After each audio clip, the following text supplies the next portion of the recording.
Hi everyone, it's Miranda. Welcome back to Multiplicity Crafts, and today I'm taking part in the Pay It Forward prize hop. And this is a prize hop that I'm taking part in with a bunch of my crafty friends. Today I'm going to be making this DIY gift card holder, and the theme is red, white, and blue. I do have the template there for you. It's available on my blog for you to print that out. And also, this is just another picture of the sizes, the measurements, and everything, so you may want to pause that part of the video to get the measurements. This is what it looks like all cut out. Now, the prize hop will be a giveaway, so be sure to stay tuned to the end of this video to get the details. But for now, let's go ahead and get started on the project. I'm going to begin by tracing the template. And if you notice on this template, I do have my score lines marked in marker. That just shows me where to fold. But anyway, I'm going to go ahead and cut this out. And I have this sped up because, you know, I'm just cutting the paper out. So that's pretty self-explanatory. And once you get this cut out in the color that you want, then we'll go ahead and score it. So this I'm using red because the theme for this particular prize hop is red, white, and blue. And I don't have a scoreboard at the moment.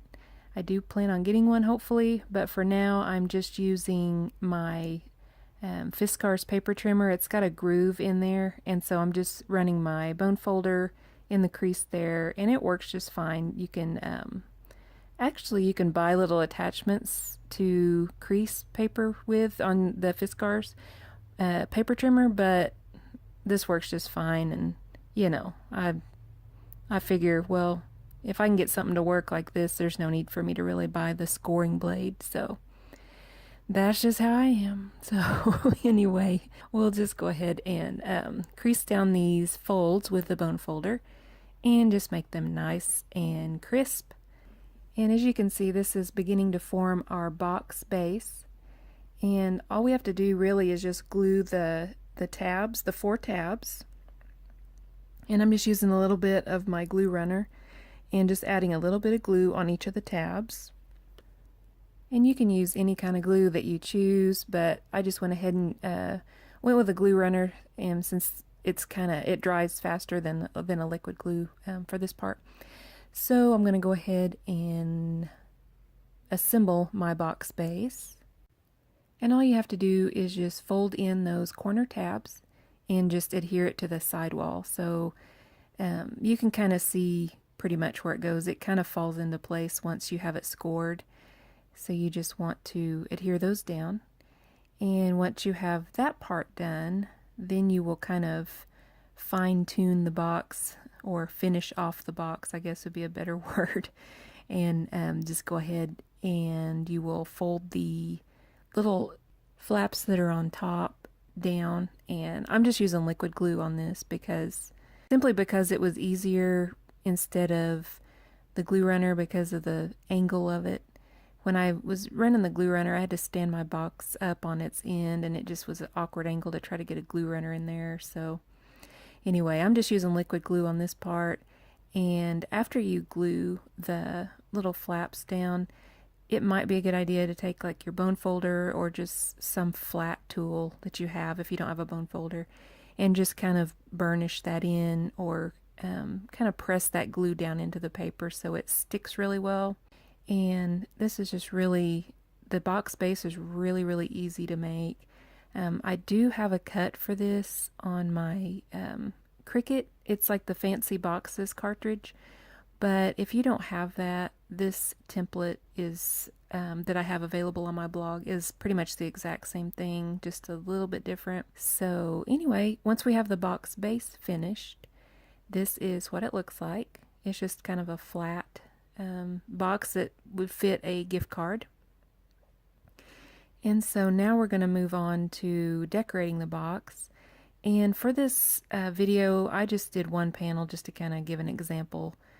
But basically, you just have the little decorative panels cut, and you just glue those in place. I use liquid glue, and this is what it looks like with all of the panels on there.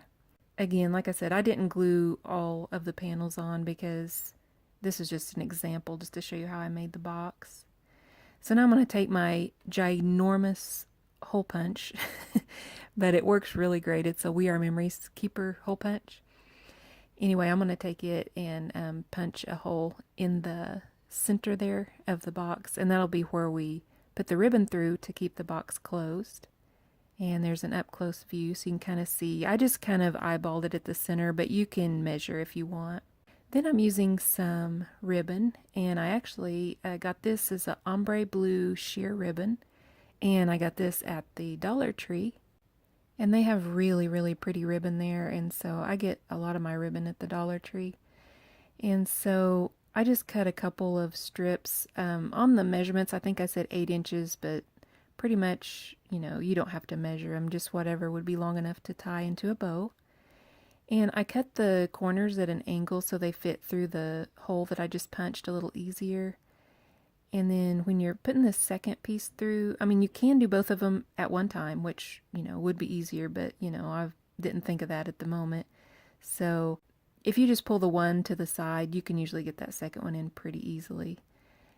And in order to keep these ribbons in place, I'm going to kind of flay out the legs of the ribbon, I guess you could call it, almost like a brad, where you open the end of the brad to keep it down in place. Well, that's kind of the same concept I'm using here. And so, excuse me being a little bit off camera, I got just so taken up and I forgot, oh, I'm filming.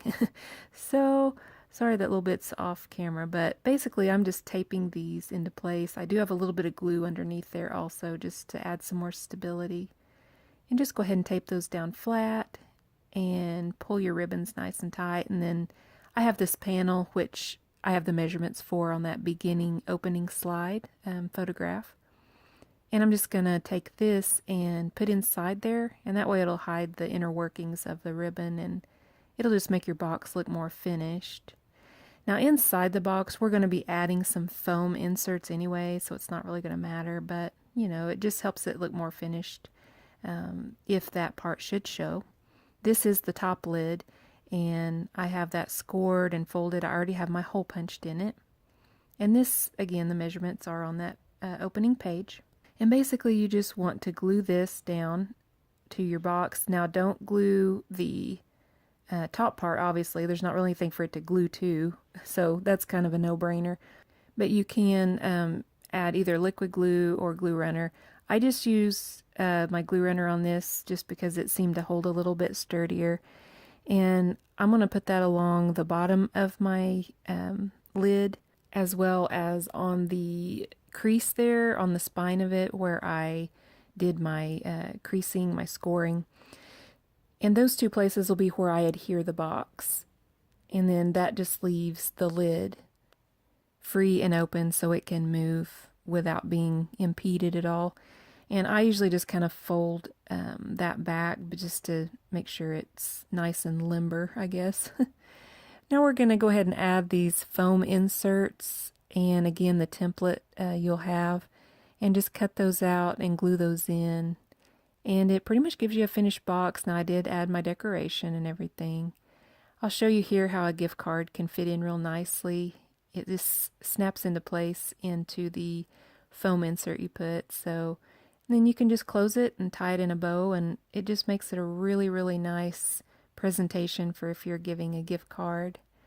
So here are some more photographs of the finished project, and hopefully you can use this on a project if you plan on giving a gift card soon. Now remember, this is a giveaway, and I'll have all the description of the other ladies that are doing the giveaway in the description box below. But for my giveaway, I'm giving away 3 things. The first is this Kaiser Craft postcard DIY kit, and you can color your own postcards. I'm also giving away the project I made today, but it's just a gift card holder. What is it without a gift card? So I'm including a $15 gift card to Michael's, and you can use that online or in store. Again, thank you for joining us for today's video. Check in the description box again for all the details. And thank you for watching.